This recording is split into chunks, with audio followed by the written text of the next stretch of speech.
ഞാനൊരു മതേതരവാദിയാണ് എന്ന് മറ്റൊരുത്തൻ തരുന്ന സർട്ടിഫിക്കറ്റിനെ ഞാൻ അതിനൊരു പുല്ലിൻ്റെ വിലയെ കൽപ്പിക്കുന്നുള്ളൂ. ഇവിടെ നിന്ന് അവിവേകം വരുമ്പോൾ അവരോട് അത് അവിവേകമാണ് എന്ന് ഉച്ചത്തിൽ വിളിച്ചു പറയേണ്ട ആദ്യത്തെ ശബ്ദം മുസ്ലിം സമുദായത്തിനകത്തു നിന്ന് തന്നെയാണ് എന്ന ബോധ്യമാണ് ഞങ്ങൾ. അത് നാളെ എന്നെക്കുറിച്ചും ഇതേ തരത്തിലൊരു ഞാൻ പോയി പെട്ടു, ഇതാ വർഗീയവാദി ഷാജിയാണെന്ന് പറയുമ്പോൾ കണ്ടില്ലേ ഞങ്ങളെ ഇങ്ങനെയല്ലേ വിളിച്ചതെന്ന് ചോദിക്കുന്ന ന്യായം കൊണ്ട് അതിനെ ന്യായീകരിക്കാൻ ഞങ്ങളിപ്പോഴും ഒരുക്കല്ല.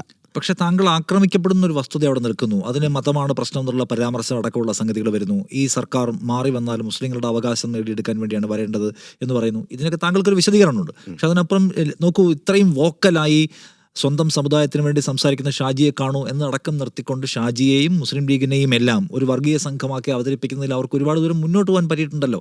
എല്ലാവരും എല്ലാ വസ്തുതയും ചുകഞ്ഞ് പരിശോധിക്കുന്നവരുമല്ല.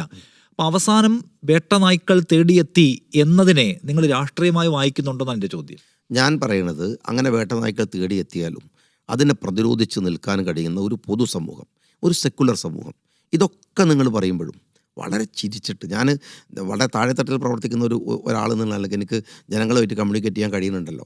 ഇവിടുത്തെ മറ്റൊരു കമ്മ്യൂണിറ്റി, ഇവിടുത്തെ ഹിന്ദു സമൂഹം, ഇവിടുത്തെ ക്രിസ്ത്യൻ സമൂഹം, അവരൊക്കെ ചേർത്ത് പിടിക്കുന്ന ഒന്ന് നമ്മൾ കണ്ടുകൊണ്ടേയിരിക്കുന്നുണ്ട്. അപ്പോഴും ഞാൻ ഇപ്പോഴും വിചാരിക്കുന്നത് എല്ലാവരും ആക്രമിച്ചാലും വർഗീയവാദി എന്ന് കൂട്ടമായിട്ട് പറഞ്ഞാലും ഈ നാട്ടിലെ ഒരു ഹിന്ദു സഹോദരൻ, ഒരു ക്രിസ്ത്യൻ സഹോദരൻ അത് തിരിച്ചറിയുന്ന കാലത്തുവരെ ഇവിടെ ബഹളം ഉണ്ടാക്കേണ്ടതില്ല എന്ന് വിചാരിക്കുന്ന ഒരാളാണ് ഞാൻ.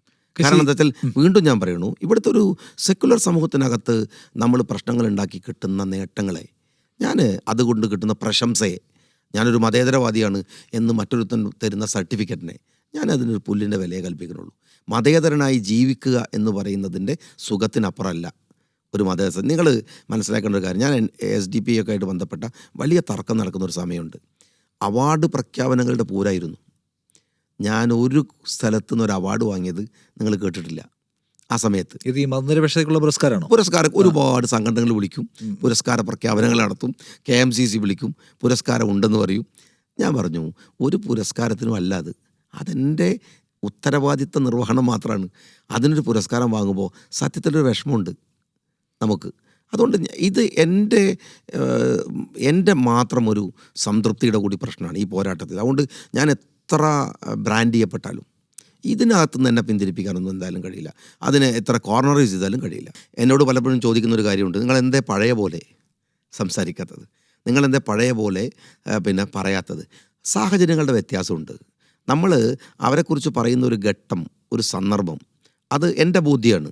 കാരണം അന്ന് ഇന്ത്യയിൽ നമ്മൾ പറയേണ്ടുന്ന ഒരു സാഹചര്യത്തിൽ എല്ലാ സമൂഹവും ഒരുമിച്ച് നിന്ന് ഫാഷിസത്തെ ചെറുക്കേണ്ടുന്ന ഒരു ഘട്ടമായിരുന്നു അത്. ആ ഘട്ടത്തിൽ ഇതിനെതിരെ ഫാഷിസ്റ്റുകൾക്ക് മരുന്നുണ്ടാക്കാൻ പോകുന്നവരെ പാടില്ല എന്ന് ഞാൻ പറഞ്ഞിട്ടുണ്ട്. എന്നാൽ ഫാഷിസം അതിൻ്റെ ഒരു തീവ്രമായ ഭാവത്തിൽ വരുമ്പോൾ എല്ലാവരും നിശബ്ദരായി പോകുന്നൊരു ഘട്ടമുണ്ട്. ആ സമയത്ത് എടോ നീ അത് പറഞ്ഞതല്ലേ, നീ ഇത് ചെയ്തതല്ലേ എന്ന് ചോദിച്ച് മാന്തി പൊളിച്ചെടുക്കേണ്ടതല്ല കമ്മ്യൂണിറ്റിക്ക് അകത്തുള്ള വിഷയങ്ങളെന്ന് വിചാരിക്കുന്ന ഒരാളാണ് ഞാൻ. സ്വാഭാവികമായിട്ടും അതുകൊണ്ട് തന്നെ കാലം നമ്മളോട് പറയുന്ന ചില അടക്കങ്ങളും ഒതുക്കങ്ങളൊക്കെ ഉണ്ട്. അത് മനസ്സിലാക്കാനുള്ള സാമാന്യ ബുദ്ധിയും നമുക്കുണ്ടായാൽ മാത്രം മതി. അത് അപ്പം നിശബ്ദനാവും. അതൊരു കീഴടങ്ങലല്ല, അത് തിരിച്ചറിയലാണ്.